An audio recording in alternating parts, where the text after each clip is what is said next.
व्यासाय भवनाशाय श्रीशाय गुणराशये हृद्याय शुद्धविद्याय मध्वाय च नमो नमः। नारायणाय परिपूर्णगुणार्णवाय विश्वोदय स्थितिलयोन्नियतिप्रदाय ज्ञानप्रदाय विबुधासुरसौख्यदुःख सत्कारणाय वितताय नमो नमस्ते। श्रीगुरुभ्यो नमः। हरि ओಂ। ನಿನ್ನೆಯ ಪಾಠದಲ್ಲಿ ನಾವು ಕಂಡಂತೆ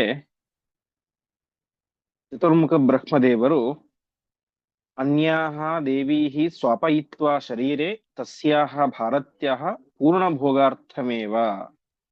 ಭಾರತೀಯ ದೇವಿಯರಿಗೆ ಪೂರ್ಣ ಭೋಗ ದೊರೆಯಬೇಕು, ಅವರಿಗೆ ಪೂರ್ಣವಾದಂತಹ ಭೋಗ ದೊರೆಯಬೇಕು ಅಂತ ಹೇಳಿದ್ರೆ ಅವರ ಶರೀರದಲ್ಲಿರುವಂತಹ ದ್ರೌಪದಿಯ ಶರೀರದಲ್ಲಿ ಇರುವಂತಹ ಉಳಿದ ದೇವಿಯರು ಶಾಶ್ವತವಾದಂತಹ ಸ್ವಾಪವನ್ನ ನಿದ್ರೆಯನ್ನ ಅಭಿಮಾನ ತ್ಯಾಗವನ್ನ ಮಾಡಬೇಕು.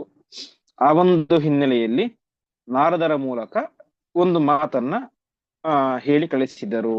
ಅದೇನು, ಅತಃ ಪೃಥಗ್ವತ್ಸರತೋ ಭವತ್ಸು ಅಂತ ನೀವೆಲ್ಲರೂ ಕೂಡ ಇನ್ನು ಮುಂದೆ ಒಂದೊಂದು ದಿವಸ ಸಂಸಾರ ಮಾಡೋದು ಬೇಡ, ಒಂದೊಂದು ವರ್ಷಗಳ ಕಾಲ ಒಬ್ಬೊಬ್ಬರು ಸಂಸಾರವನ್ನು ಮಾಡಿ ಆ ರೀತಿಯಾಗಿ ಸಂಸಾರವನ್ನು ಮಾಡಬೇಕಾದ್ರೆ ಇನ್ನೊಬ್ಬರೇನಾದ್ರೂ ಅದನ್ನ ಜೊತೆಗಿರುವುದನ್ನ ಒಟ್ಟಿಗಿರುವುದನ್ನು ನೋಡಿದರೆ ಆ ವ್ಯಕ್ತಿ ಒಂದು ವರ್ಷಗಳ ಕಾಲ ತೀರ್ಥಯಾತ್ರೆಯನ್ನು ಮಾಡಬೇಕು ಎಂಬುದಾಗಿ ಆ ರೀತಿಯಾಗಿ ನೀವೊಂದು ನಿಯಮವನ್ನು ಮಾಡಿಕೊಳ್ಳಿ ಅಂತ ನಾರದರು ಹೇಳಿದಾಗ ಪಾಂಡವರು ಹಾಗೇ ಆಗಲಿ ಎಂಬುದಾಗಿ ಆ ನಿಯಮವನ್ನ ಪಾಲನೆ ಮಾಡ್ತಾ ಇದ್ರು ಅಂತ ಇಷ್ಟು ವಿಚಾರ ಆಗಿತ್ತು. ಇಂದು 154ನೇ ಶ್ಲೋಕದಿಂದಾಗಿ ಪ್ರಾರಂಭ. ತತಃ ಕದಾಚಿತ್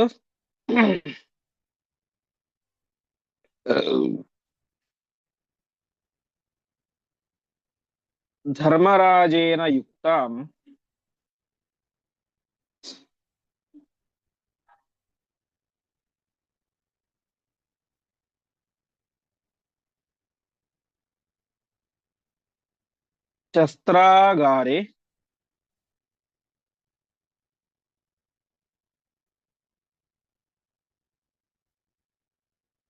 ವಿಪ್ರ ಗೋರಕ್ಷಣಾರ್ಥಂ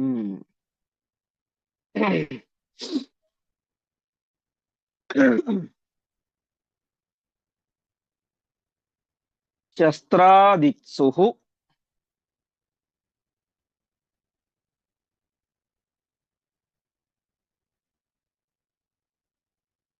ಫಲ್ಗುಣೋದ್ರಾಕ್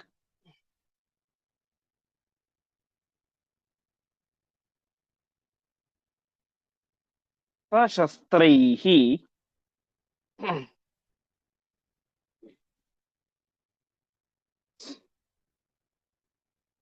ದಸ್ಯೂನ್ ಹತ್ವಾ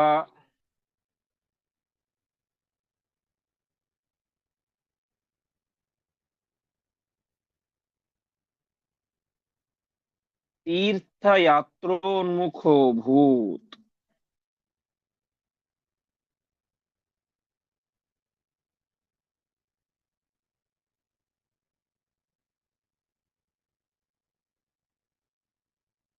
ಪದಚ್ಛೇದ.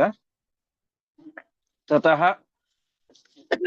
ಕದಾಚಿತ್ ಧರ್ಮರಾಜೇನ ಯುಕ್ತಾಂ ಶಸ್ತ್ರಾಗಾರೆ ವಿಪ್ರಗೋರಕ್ಷಣಾರ್ಥಂ ಶಸ್ತ್ರಾದಿತ್ಸುಃ ಫಲ್ಗುಣಃ ಅದ್ರಾಕ್ ಸಹ ಶಸ್ತ್ರೈಃ ದಸ್ಯೂನ್ ಹತ್ವಾ ತೀರ್ಥಯಾತ್ರೋನ್ಮುಖಃ ಅಭೂತ್. ಹಿಂದೆ ಹೇಳಿದಂತೆ ಆ ರೀತಿಯಾದಂತಹ ನಿಯಮವನ್ನು ಮಾಡಿಕೊಂಡು ಒಂದೊಂದು ವರ್ಷ ಒಬ್ಬೊಬ್ಬರು ಸಂಸಾರವನ್ನು ಮಾಡಬೇಕು ಅಂತ ಆ ರೀತಿಯಾಗಿ ಅದು ಕೂಡ ಕ್ರಮ ಪ್ರಕಾರವಾಗಿ ಮೊದಲ ವ್ಯಕ್ತಿ ಅರ್ಥಾತ್ ಹಿರಿಯ ಯಾರು, ಯುಧಿಷ್ಠಿರ. ಹಾಗಾಗಿ ಮೊದಲ ಒಂದು ವರ್ಷದ ಸಂಸಾರವನ್ನ ಯಾರು ಮಾಡಿದರು, ಯುಧಿಷ್ಠಿರ ಮಾಡ್ತಾ ಇದ್ದ. ಈ ರೀತಿಯಾಗಿ ಸಂಸಾರವನ್ನು ಮಾಡಬೇಕಾದ್ರೆ ಕದಾಚಿತ್ ಧರ್ಮರಾಜೇನ ಯುಕ್ತ, ಧರ್ಮರಾಜ ದ್ರೌಪದಿಯ ಜೊತೆಗೆ ಯುಕ್ತ ಇದ್ದ.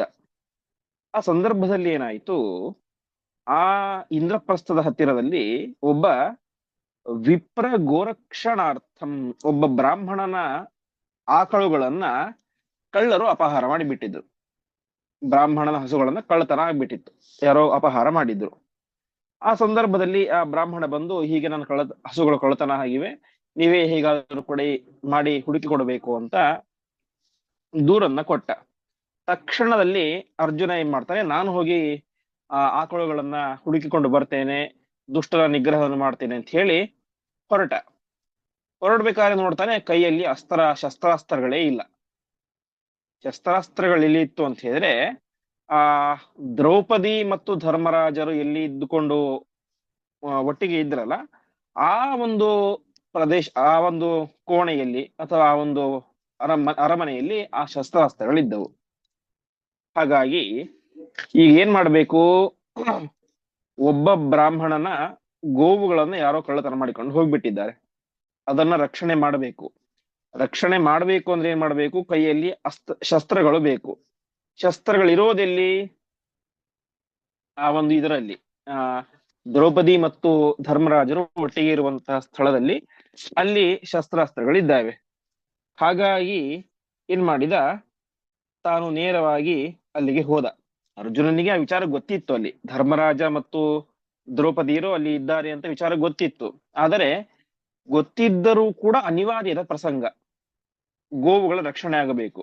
ಹಾಗಾಗಿ ತನಗೆ ತೀರ್ಥಯಾತ್ರೆ ಮಾಡುವಂತಹ ಪ್ರಸಂಗ ಬಂದರೂ ಪರವಾಗಿಲ್ಲ, ಗೋವುಗಳ ರಕ್ಷಣೆ ಆಗುವುದು ಅತ್ಯಂತ ಅವಶ್ಯ ಕರ್ತವ್ಯ ಅಂತ ಚಿಂತನೆ ಮಾಡಿದಂತಹ ಅರ್ಜುನ ತಾನೇನ್ ಮಾಡಿದ, ನೇರವಾಗಿ ಆ ದ್ರೌಪದಿ ಮತ್ತು ಯುಧಿಷ್ಠಿರರಿರುವಂತಹ ಆ ಒಂದು ಅರಮನೆಗೆ ಹೊಕ್ಕ. ಅಲ್ಲಿ ಇದ್ದಂತಹ ಶಸ್ತ್ರಗಳನ್ನ ತೆಗೆದುಕೊಂಡ, ಶಸ್ತ್ರಗಳನ್ನ ಸ್ವೀಕಾರ ಮಾಡಿ ತಾನು ಆ ಶಸ್ತ್ರಗಳಿಂದಾಗಿ ದಸ್ಯೂನ್ ಹತ್ವ, ದಸ್ಯು ಅಂತಂದ್ರೆ ಕಳ್ಳರು, ಆ ಎಲ್ಲ ಕಳ್ಳ ಕಾಕರನ್ನು ಕೂಡ ಸಂಹಾರ ಮಾಡಿ ಆ ಒಂದು ಇದನ್ನ ಗೋವುಗಳನ್ನ ಬ್ರಾಹ್ಮಣನಿಗೆ ಒಪ್ಪಿಸಿದ. ಸರಿ, ಒಪ್ಪಿಸಿದ, ಗೋವುಗಳ ರಕ್ಷಣೆ ಆಯ್ತು, ಗೋವುಗಳಿಗೂ ಒಳ್ಳೇದಾಯ್ತು, ಬ್ರಾಹ್ಮಣನಿಗೂ ಖುಷಿ ಆಯ್ತು, ಎಲ್ಲವೂ ಕೂಡ ಸರಿ. ಆದರೆ ಸಮಸ್ಯೆ ಆಗಿದ್ಯಾರಿಗೆ, ಅರ್ಜುನನಿಗೆ. ಏನು ಸಮಸ್ಯೆ, ಧರ್ಮರಾಜನೊಟ್ಟಿಗೆ ದ್ರೌಪದಿ ಇದ್ದದ್ದನ್ನ ಅರ್ಜುನ ಅದ್ರಾಕ್ ಅಂದ್ರೆ ನೋಡಿದ ಅಂತ. ಹಾಗಾಗಿ ನಿಯಮದ ಆಗ್ಬೇಕೀಗ, ಅರ್ಜುನ ನಿಯಮದ ಪ್ರಕಾರ ಅರ್ಜುನ 1 ವರ್ಷಗಳ ಕಾಲ ತೀರ್ಥಯಾತ್ರೆಯನ್ನ ಮಾಡಬೇಕು. ಅರ್ಜುನ ಅವಶ್ಯವಾಗಿ ನಾನು ತೀರ್ಥಯಾತ್ರೆಗೆ ಹೋಗ್ತೇನೆ ಅಂತ ತೀರ್ಥಯಾತ್ರಾ ಉನ್ಮುಖ ಅಭೂತ್. ಉನ್ಮುಖ ಅಂದ್ರೆ ರೆಡಿ ಅಂತ. ಅರ್ಜುನ ತೀರ್ಥಯಾತ್ರೆಗೆ ಅಂತ ಹೊರಟ. ಮುಂದೆ ಯುಧಿಷ್ಠಿರಾದ್ಯೈಹಿ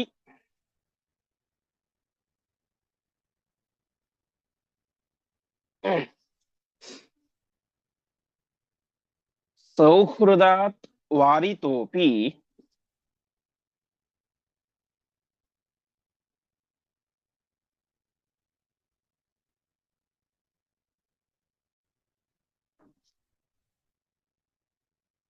ಯಯೌ ತ್ಯಾರ್ಥಂ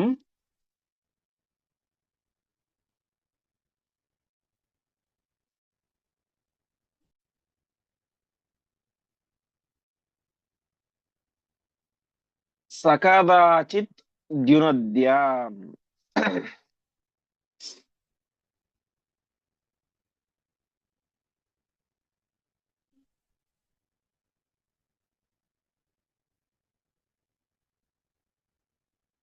ಕುರ್ವನ್ ಸ್ನಾನಂ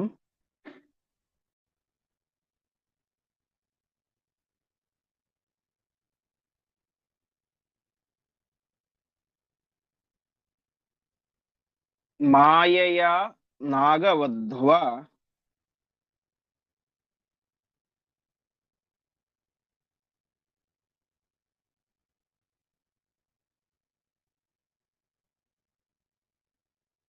ಕೃತೋ ಲೋಕಂ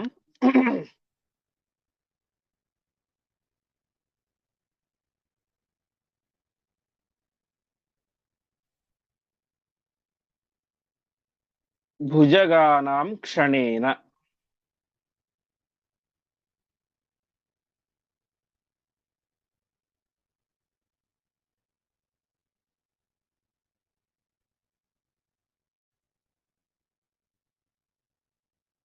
ಪದಚ್ಛೇದ ಯುಧಿಷ್ಠಿರಾದ್ಯೈಹಿ ಸೌಹೃದಾತ್ ವಾರಿತಃ ಅಪಿ ಯಯೌ ಸತ್ಯಾರ್ಥಂ ಸಹ ಕದಾಚಿತ್ ದ್ಯುನದ್ಯಾಂ ಕುರ್ವನ್ ಸ್ನಾನಂ ಮಾಯೆಯ ನಾಗವಧ್ವಾ ಹೃತಃ ಲೋಕಂ ಭುಜಗಾನಾಂ ಕ್ಷಣೇನ. ಅರ್ಜುನ ಹಿಂದೂ ಮುಂದೆ ಏನು ವಿಚಾರ ಮಾಡಲಿಲ್ಲ. ನನ್ನಿಂದ ತಪ್ಪಾಗಿದೆ, ನಾನು ನಿಯಮವನ್ನು ಮುರಿದಿದ್ದೇನೆ, ನಾನು ಇನ್ನು ತೀರ್ಥಯಾತ್ರೆ ಹೊರಟೇನೆ ಅಂತ ಹೊರಟೇ ಬಿಟ್ಟ. ಆ ಸಂದರ್ಭದಲ್ಲಿ ಏನಾಯಿತು, ಯುಧಿಷ್ಠಿರಾದ್ಯೈಹಿ, ಯುಧಿಷ್ಠಿರನೇ ಮೊದಲಾದಂತಹ ಎಲ್ಲರೂ ಕೂಡ ಹೇಳ್ತಾ ಇದ್ದಾರೆ, ನೋಡು ಅರ್ಜುನ, ನೀನು ಕಿರಿಯ, ನೀನು ಸಣ್ಣವನು, ನಾನು ನಿನಗೆ ತಂದೆಯ ಸಮಾನ. ನನ್ನ ಜೊತೆಗೆ ದ್ರೌಪದಿ ಇದ್ದಾಳಂದ್ರೆ ಆ ಸಂದರ್ಭದಲ್ಲಿ ಅವಳು ನಿನಗೆ ತಾಯಿಗೆ ಸಮಾನ. ಹಾಗಾಗಿ ತಂದೆ ಜೊತೆಗಿರುವುದನ್ನ ಮಕ್ಕಳು ಕಂಡರೆ ಅದೇನು ದೊಡ್ಡ ದೋಷ ಅಲ್ಲ. ಹಾಗಾಗಿ ನೀನು ನೀನು ಏನು ತೀರ್ಥಯಾತ್ರೆಯನ್ನು ಮಾಡುವಂತಹ ಅವಶ್ಯಕತೆ ಇಲ್ಲ. ಹಾಗಾಗಿ ನೀನು ತೀರ್ಥಯಾತ್ರೆಗೆ ಹೋಗ್ಬೇಡ ಅಂತ ಅವನೇನ್ ಮಾಡ್ತಾನೆ,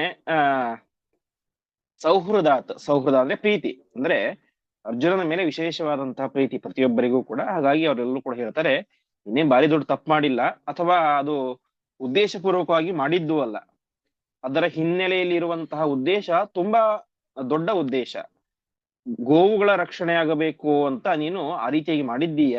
ಹಾಗಾಗಿ ಅದು ಉದ್ದೇಶಪೂರ್ವಕವಾಗಿ ಮಾಡಿದಂತ ತಪ್ಪಲ್ಲ. ಹಾಗಾಗಿ ನೀನು ಹೋಗೋದು ಸರಿಯಲ್ಲ, ಹೋಗಬೇಡ ಅಂತ ಎಲ್ಲರೂ ಒತ್ತಾಯ ಮಾಡ್ತಾರೆ. ಎಲ್ಲರೂ ಕೂಡ ಪ್ರೀತಿಯಿಂದ ಅವನನ್ನ ವಾರಿತಃ, ಸೌಹೃದಾತ್ ವಾರಿತಃ, ಪ್ರೀತಿಯಿಂದಾಗಿ ಅವನನ್ನ ತಡೆದರು ಅರ್ಜುನನನ್ನ. ಅಷ್ಟಿದ್ದರೂ ಕೂಡ ಅರ್ಜುನ ತಾನೇನ್ ಮಾಡ್ತಾನೆ, ಸತ್ಯಾರ್ಥಂ, ಪ್ರತಿಜ್ಞೆ ಮಾಡಿ ಆಗಿದೆ. ಎಲ್ಲ ಪಾಂಡವರು ಕೂಡ ಒಂದು ಸಂಕಲ್ಪ ಮಾಡಿದ್ದಾರೆ, ನಾವು 1 ವರ್ಷಗಳ ಕಾಲ ದ್ರೌಪದಿಯೊಟ್ಟಿಗೆ ಸಂಸಾರವನ್ನು ಮಾಡ್ತೇವೆ. ಉಳಿದ 4 ವರ್ಷದ ಸಂದರ್ಭದಲ್ಲಿ ನಾವೇನಾದರೂ ಕೂಡ ದ್ರೌಪದಿ ಬೇರೆಯವರ ಜೊತೆ ಇರೋದನ್ನ ಕಂಡರೆ, ಯುಧಿಷ್ಠಿರಾದಿಗಳ ಜೊತೆ ಇರೋದನ್ನು ಕಂಡರೆ ನಾವು ಅವಶ್ಯವಾಗಿ ತೀರ್ಥಯಾತ್ರೆಯನ್ನು ಮಾಡ್ತೇವೆ ಅಂತ ಪ್ರತಿಜ್ಞೆ ಮಾಡಿ ಆಗಿದೆ. ಅದರ ಸತ್ಯಾರ್ಥಂ, ಅದು ಸತ್ಯವಾದಂತಹ ಪ್ರತಿಜ್ಞೆ ಆಗಬೇಕು. ಹಾಗಾಗಿ ನಾನು ಅವಶ್ಯವಾಗಿ ತೀರ್ಥಯಾತ್ರೆಯನ್ನು ಮಾಡೇ ಮಾಡ್ತೇನೆ ಅಂತ ಅರ್ಜುನ ತಾನು ತೀರ್ಥಯಾತ್ರೆಗೆ ಅಂತ ಹೊರಡ್ತಾನೆ. ತೀರ್ಥಯಾತ್ರೆಯನ್ನ ಮಾಡ್ತಾ ಇದ್ದ. ಮಾಡುವಂತ ಸಂದರ್ಭದಲ್ಲಿ ಒಂದು ದಿನ ದ್ಯುನದ್ಯಾಂ ಸ್ನಾನಂ ಕುರ್ವನ್, ದ್ಯುನದಿ ಅಂದ್ರೆ ದೇವಲೋಕದ ನದಿ, ಆಕಾಶ ಗಂಗೆ, ಆ ಗಂಗಾ ನದಿಯಲ್ಲಿ ಒಂದು ದಿವಸ ಈ ಅರ್ಜುನ ಸ್ನಾನ ಮಾಡ್ತಾ ಇದ್ದ. ಸ್ನಾನಂ ಕುರ್ವನ್, ಸ್ನಾನ ಮಾಡ್ಬೇಕಾದ್ರೆ ಏನಾಯ್ತು, ನಾಗವಧ್ವಾ, ಒಬ್ಬ ನಾಗಕನ್ಯೆ ಬಂದು ಏನ್ ಮಾಡ್ತಾಳೆ, ಅವನನ್ನ ಕರೆದುಕೊಂಡು ಹೋಗಿಬಿಡ್ತಾಳೆ. ಹೇಗೆ? ಮಾಯೆಯ, ತನ್ನ ಹತ್ತಿರ ಇದ್ದಂತಹ ಮಾಯಾವಿದ್ಯೆಯಿಂದಾಗಿ ನಾಗಕನ್ಯೆಯಾದಂತಹ ಉಲೂಪಿ ಎನ್ನುವಂತ ಒಬ್ಬ ಹೆಣ್ಣು ತಾನೇನ್ ಮಾಡ್ತಾಳೆ, ಕ್ಷಣೇನ, ತತ್ಕ್ಷಣದಲ್ಲಿ ಆ ಅರ್ಜುನನನ್ನ ಭುಜಗಾನಾಂ ಲೋಕಂ ಹೃತಃ, ಭುಜಗ ಅಂದ್ರೆ ಸರ್ಪಲೋಕಕ್ಕೆ ಅವನನ್ನು ಕರೆದುಕೊಂಡು ಹೋಗಿಬಿಡ್ತಾಳೆ. ಹೀಗೆ ತೀರ್ಥಯಾತ್ರೆಯನ್ನು ಮಾಡ್ಲಿಕ್ಕೆ ಹೊರಟಂತಹ ಅರ್ಜುನ ಗಂಗಾ ನದಿಯಲ್ಲಿ ಸ್ನಾನವನ್ನು ಮಾಡಬೇಕಾದ್ರೆ ಅಲ್ಲಿ ಬಂದಂತಹ ಉಲೂಪಿ ಎನ್ನುವಂತಹ ನಾಗಕನ್ಯೆ ಅವನನ್ನ ಮಾಯೆಯನ್ನು ಮಾಡಿ ನಾಗಲೋಕಕ್ಕೆ ಕರೆದುಕೊಂಡು ಹೋಗಿಬಿಡ್ತಾಳೆ ಅಂತ. ಅನೇಕರು ಈ ಉಲೂಪಿಯನ್ನ ಉಲೂಚಿ ಅಂತ ವ್ಯವಹಾರ ಮಾಡ್ತಾರೆ, ಆದ್ರೆ ಶುದ್ಧವಾದಂತಹ ರೂಪ ಉಲೂಪಿ ಅಂತನೇನೆ ಸರಿಯಾದಂತಹ ಶಬ್ದ. ಹೀಗೆ ಉಲೂಪಿ ಅವನನ್ನ ನಾಗಲೋಕಕ್ಕೆ ಕರೆದುಕೊಂಡು ಹೋದಳು. ಯಾಕೆ ಕರೆದುಕೊಂಡು ಹೋದ್ಲು ಅಂತ ಆಚಾರ್ಯರು ತಿಳಿಸ್ತಾರೆ. ತಸ್ಯಾಹ ಪಿತಾ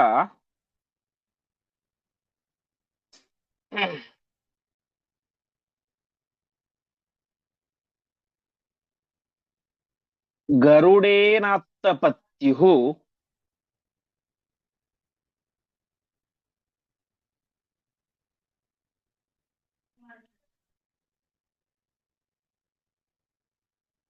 ಪುತ್ರಾಕಾಂಕ್ಷಿ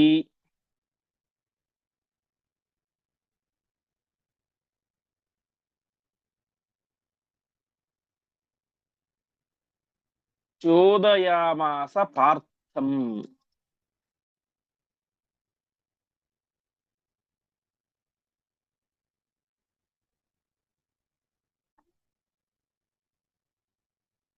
ಸಂವತ್ಸರಂ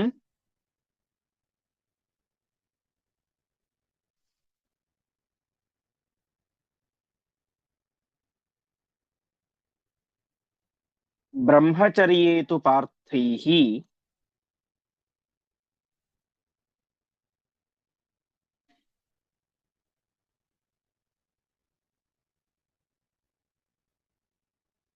ಕೃಷ್ಣಾ ಹೇತೋಃ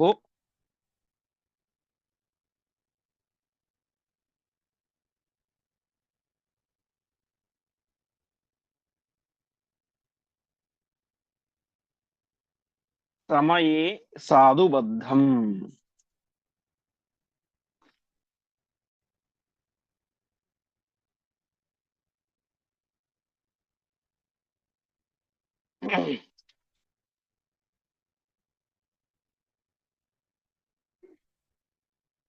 ಪದಚ್ಛೇದ. ತಸ್ಯಾಹ ಪಿತಾ ಗರುಡೇನ ಆತ್ತಪತ್ಯುಃ ಪುತ್ರಾಕಾಂಕ್ಷಿ ಚೋದಯಾಮಾಸ ಪಾರ್ಥಂ ಸಂವತ್ಸರಂ ಬ್ರಹ್ಮಚರ್ಯೇ ತು ಪಾರ್ಥೈಃ ಕೃಷ್ಣಾಹೇತೋಃ ಸಮಯೇ ಸಾಧು ಬದ್ಧಂ. ಇಲ್ಲೇನಾಗಿತ್ತು? ತಸ್ಯಾಹ ಪಿತ, ಅವಳ ತಂದೆ, ಅರ್ಥಾತ್ ಉಲೂಪಿಯ ತಂದೆ. ಅವನ ಹೆಸರು ವಾದಿರಾಜರು ಲಕ್ಷಾಲಂಕಾರದಲ್ಲಿ ಹೇಳ್ತಾರೆ, ಮಹಾಭಾರತಕ್ಕೆ ವ್ಯಾಖ್ಯಾನ ಮಾಡಬೇಕಾದ್ರೆ ಧೃತರಾಷ್ಟ್ರ ಅಂತ, ಉಲೂಪಿಯ ತಂದೆ. ಅಲ್ಲಿ ಏನಾಗಿತ್ತು? ಅವಳ ಆ ತಂದೆ ಧೃತರಾಷ್ಟ್ರ ಆ ಅರ್ಜುನ ಹತ್ತಿರ ಒಂದು ಪ್ರಾರ್ಥನೆಯನ್ನ ಮಾಡಿದ. ಏನು ಪ್ರಾರ್ಥನೆ ಅಂದ್ರೆ, ಗರುಡೇನ ಆತ್ತಪತ್ಯುಹು. ಈ ಉಲೂಪಿಗೆ ಮದುವೆಯಾಗಿತ್ತು.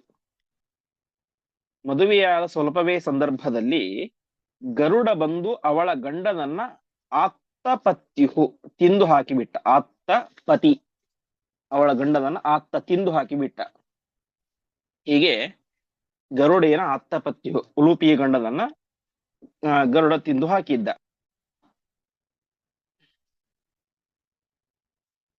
ಈ ಸಂದರ್ಭದಲ್ಲಿ ಆ ಧೃತರಾಷ್ಟ್ರ ಏನ್ ಮಾಡ್ತಾ ಇದ್ದಾನೆ? ಪುತ್ರಾಕಾಂಕ್ಷಿ ಚೋದಯಾಮಾಸ ಪಾರ್ಥಂ. ಆ ಉಲೂಪಿಗೇನು ಸಂತಾನ ಆಗಿರ್ಲಿಲ್ಲ. ಸಂತಾನ ಆಗುವುದಕ್ಕಿಂತ ಮುಂಚೆ ಗಂಡ ಸತ್ತು ಹೋಗಿಬಿಟ್ಟಿದ್ದ. ಹಾಗಾಗಿ ಅವಳ ತಂದೆಯಾದಂತಹ ಧೃತರಾಷ್ಟ್ರ ಏನ್ ಮಾಡ್ತಾ ಇದ್ದಾನೆ? ನನ್ನ ಮಗಳಿಗೆ ಒಬ್ಬ ಮಗ ಹುಟ್ಟಬೇಕು, ಪುತ್ರಾಕಾಂಕ್ಷಿ, ನನ್ನ ಮಗಳಿಗೆ ಒಬ್ಬ ಮಗ ಆಗಬೇಕು. ಹಾಗಾಗಿ ನೀನು ನನ್ನ ಮಗಳಲ್ಲಿ ಮಗನನ್ನ ಹುಟ್ಟಿಸಬೇಕು. ನಿಯೋಗ ಪದ್ಧತಿಯ ಮೂಲಕ ನನ್ನ ಮಗಳಲ್ಲಿ ನೀನು ಮಗನನ್ನ ಹುಟ್ಟಿಸಬೇಕು ಅಂತ ಪಾರ್ಥಂ ಚೋದಯಾಮಾಸ, ಅರ್ಜುನನನ್ನ ಪ್ರಾರ್ಥನೆ ಮಾಡಿದ. ಆದರೆ ಅರ್ಜುನ ಹೇಳ್ತಾನೆ, ನಾನು ಸಂವತ್ಸರಂ ಬ್ರಹ್ಮಚರ್ಯೇತು ಪಾರ್ಥೈಹಿ. ಪಾಂಡವರೆಲ್ಲರೂ ಕೂಡ, ನಾವೆಲ್ಲರೂ ಕೂಡ ಏನ್ ಮಾಡಿದ್ದೇವೆ? ಒಂದು ನಿಯಮವನ್ನು ಮಾಡ್ಕೊಂಡಿದ್ದೇವೆ. ಹಿಂದೆ ನಾವು ನಿಯಮವನ್ನು ಕೇಳಿದ್ದೇವೆ. ಯಾರಾದರೂ ನೋಡಿದರೆ 1 ವರ್ಷ ಬ್ರಹ್ಮಚರ್ಯ ನಿಯಮದ ಮೂಲಕ ತೀರ್ಥಯಾತ್ರೆ ಮಾಡಬೇಕು ಅಂತ.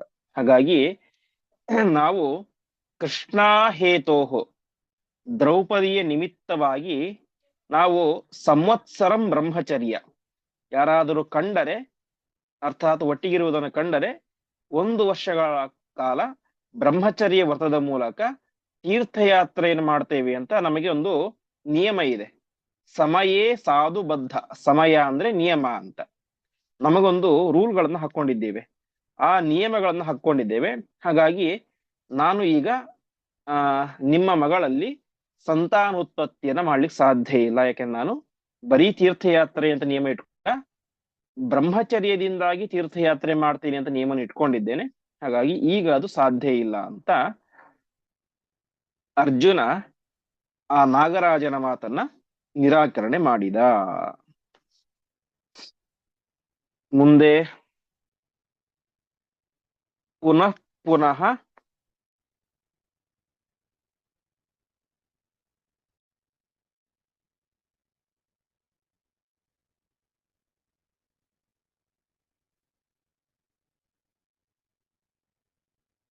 ಯಾಚ್ಯಮಾನಸ್ಸ ಪಾರ್ಥಃ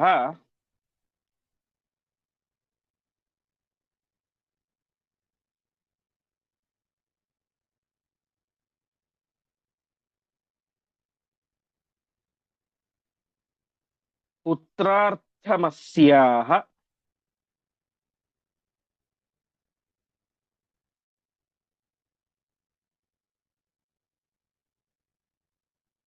भुजगेन तस्याम्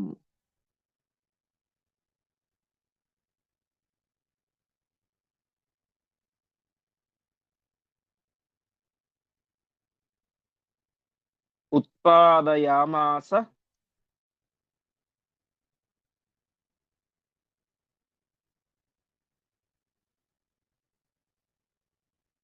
सुतं कुजांशम्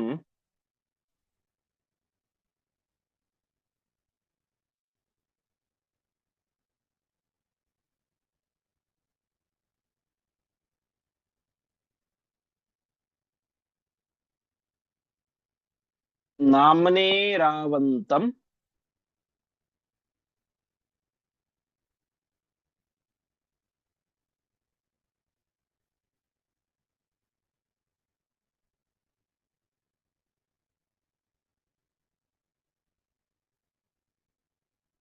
वरुणावेशयुक्तम्।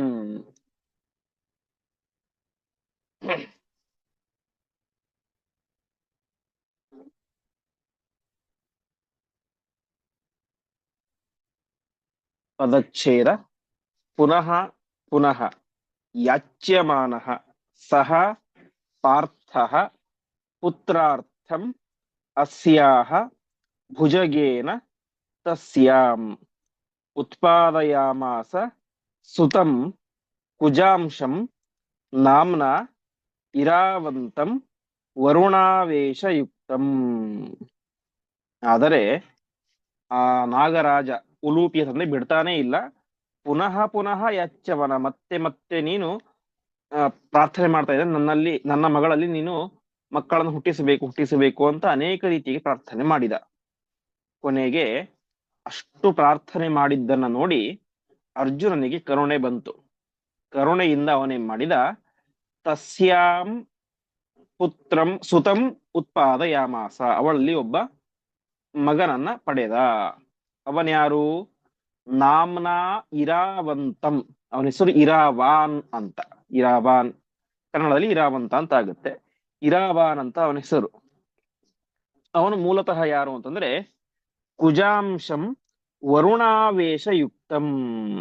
ಅವನು ಕುಜಾಂಶ, ಕುಜ ಅಂದ್ರೆ ಮಂಗಳನ ಅಂಶ, ಮತ್ತು ಅವನಲ್ಲಿ ವರುಣನ ಆವೇಶ ಸೇರಿಕೊಂಡಿದೆ. ಹೀಗೆ ಆ ಕುಜನ ಅಂಶದಿಂದ ಕೂಡಿದಂತಹ, ಮಂಗಳನ ಅಂಶದಿಂದ ಕೂಡಿದಂತಹ, ವರುಣಾವೇಶದಿಂದ ಕೂಡಿದಂತಹ ಇರಾವಾನ್ ಎನ್ನುವಂತಹ ಮಗನನ್ನ ಆ ಉಲೂಪಿಯಲ್ಲಿ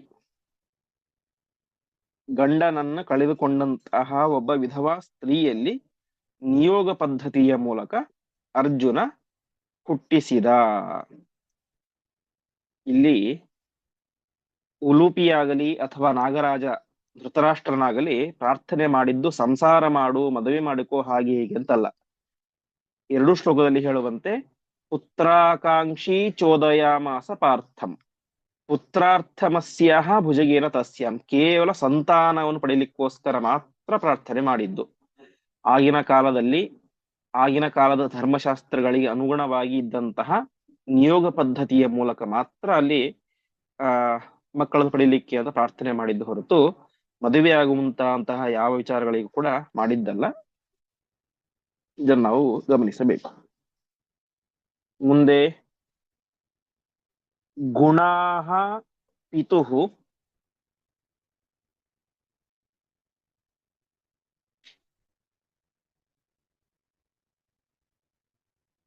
ಮಾತೃಜಾತಿ ಸುತಾನಾಂ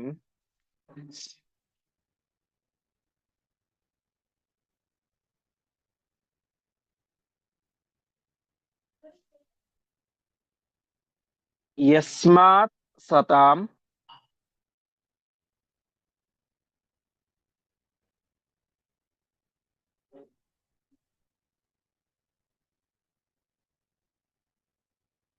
ಪ್ರಾಯಶಸ್ತೇನ ನಾಗಃ.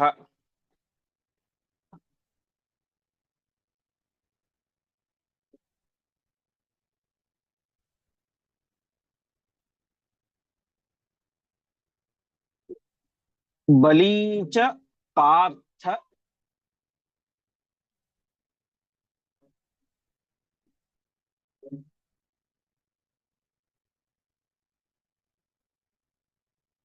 ಪ್ರಥಮೋದ್ಭವತ್ವಾತ್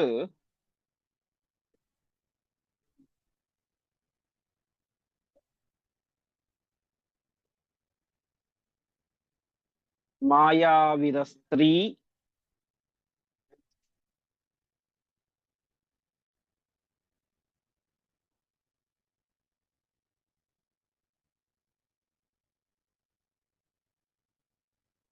ಚ ಸುಧಾರ್ಮಿಕಶ್ಚ.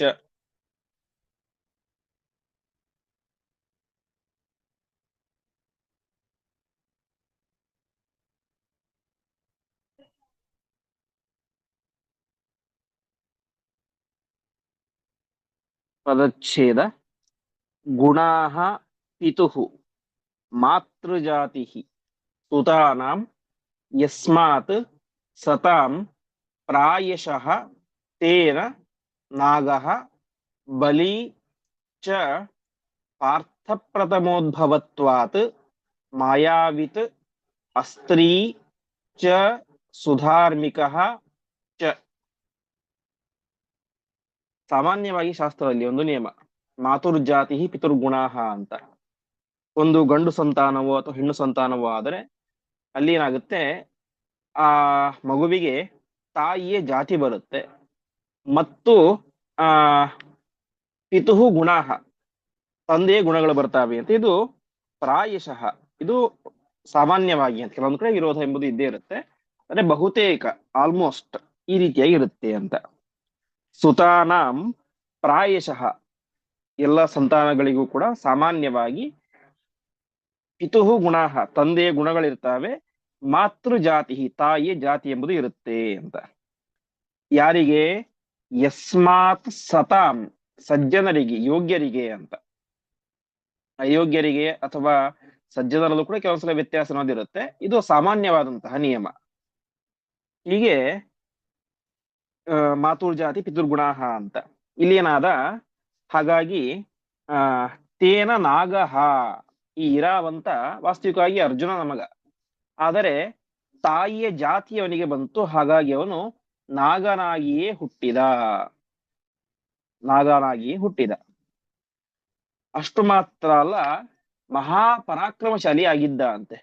ಯಾಕೆ ಅಂದ್ರೆ ಪಾರ್ಥ ಪ್ರಥಮೋದ್ಭವತ್ವಾತ್, ಇವನು ಅರ್ಜುನನಿಂದ ಮೊದಲು ಹುಟ್ಟಿದಂತಹ ವ್ಯಕ್ತಿ. ಅಂದ್ರೆ ಅರ್ಜುನನಿಗೆ ಮುಂದೆ ಬೇರೆ ಬೇರೆ ಸಂತಾನ ಆಗುತ್ತೆ, ಅಭಿಮನ್ಯು ಮತ್ತು ದ್ರೌಪದಿಯಲ್ಲಿ ಸಂತಾನ ಆಗುತ್ತೆ. ಆದರೆ ಪಾರ್ಥನ ಮೊದಲ ಮಗ, ಅರ್ಜುನನ ಮೊದಲ ಮಗ ಯಾರು? ಈಗ ಈ ಇರಾಬಾನ್. ಹಾಗಾಗಿ ಪಾರ್ಥ ಪ್ರಥಮೋದ್ಭವತ್ವಾತ್ ಬಲಿ, ಮಹಾಬಲಿಷ್ಠನಾಗಿದ್ದ. ಅಷ್ಟು ಮಾತ್ರ ಅಲ್ಲ, ಮಾಯಾವಿತ್, ಅನೇಕ ರೀತಿಯಾದಂತಹ ಮಾಯಾವಿದ್ಯೆಗಳನ್ನು ತಿಳಿದಂತಹ ವ್ಯಕ್ತಿಯಾಗಿದ್ದ. ಮತ್ತು ಅಸ್ತ್ರೀ, ಅಸ್ತ್ರೀ ಅಂದ್ರೆ ಅಸ್ತ್ರವನ್ನ ತಿಳಿದವನು ಅಸ್ತ್ರೀ ಅಂತ. ಹಾಗಾಗಿ ಮಹಾ ಅಸ್ತ್ರಜ್ಞಾನ ಅವನಿಗೆ ಇತ್ತು. ಮತ್ತು ಸುಧಾರ್ಮಿಕ, ಅರ್ಜುನನ ಮಗನಾಗಿದ್ದಾದ್ರಿಂದಾಗಿ ಒಳ್ಳೆಯ ಧರ್ಮಿಷ್ಠನೂ ಆಗಿದ್ದ. ಹೀಗೆ ಇರಾವಂತ ಮಹಾಪರಾಕ್ರಮಶಾಲಿಯಾಗಿದ್ದ, ಮಾಯಾವಿದ್ಯೆಗಳನ್ನು ತಿಳಿದುಕೊಂಡಿದ್ದ, ಒಳ್ಳೆಯ ಅಸ್ತ್ರಜ್ಞನಾಗಿದ್ದ ಮತ್ತು ಧಾರ್ಮಿಕನಾಗಿದ್ದ. ಇಂತಹ ಮಗನನ್ನ ಉಲೂಪಿಯಲ್ಲಿ ಅರ್ಜುನ ನೀಡಿ ತಾನು ಮತ್ತೆ ಮುಂದೆ ಪ್ರಯಾಣವನ್ನು ಮಾಡಿದ ಅಂತ. ಮತ್ತೆ ಮುಂದೆ ಅರ್ಜುನ ಇಲ್ಲಿ ಪ್ರಯಾಣವನ್ನು ಮಾಡಿದ. ಅದೇ ರೀತಿಯಾಗಿ ಇಂತಹ ಒಬ್ಬ ವಿಧವಾ ಸ್ತ್ರೀಯಲ್ಲಿ ಅರ್ಜುನ ಸಂತಾನವನ್ನು ಪಡೆದ ಮತ್ತು ತನ್ನ ನಿಯಮವನ್ನ ಮುರಿದ, ಪ್ರತಿಜ್ಞೆ ಭಂಗವನ್ನು ಮಾಡಿದ. ಅದರಿಂದಾಗಿ ಅರ್ಜುನನಿಗೆ ಪಾಪ ಬಂತೋ ಇಲ್ಲವೋ, ಪಾಪ ಯಾಕೆ ಬರ್ಲಿಲ್ಲ, ಯಾವಾಗ ಪಾಪ ಬರ್ತಾ ಇತ್ತು ಎನ್ನುವಂತಹ ಸೂಕ್ಷ್ಮ ವಿಚಾರಗಳನ್ನ ಆಚಾರ್ಯರು ನಿರ್ಣಯಾತ್ಮಕವಾಗಿ ಮುಂದೆ ತಿಳಿಸ್ತಾರೆ. ಆ ಒಂದು ಚಿಂತನೆಯನ್ನ ಮತ್ತೆ ನಾವು ನಾಳೆಯ ಪಾಠದಲ್ಲಿ ಮಾಡೋಣ ಎಂಬುದಾಗಿ ಹೇಳ್ತಾ ಇಂದಿನ ಪಾಠವನ್ನ ಶ್ರೀಕೃಷ್ಣಾರ್ಪಣಮಸ್ತು. ಆಚಾರ್ಯ ನಮಸ್ಕಾರ. ನಮಸ್ಕಾರ. ನಮಸ್ಕಾರ ಆಚಾರ್ಯ. ನಮಸ್ತೆ ಗುರುಗಳು. ನಮಸ್ಕಾರ.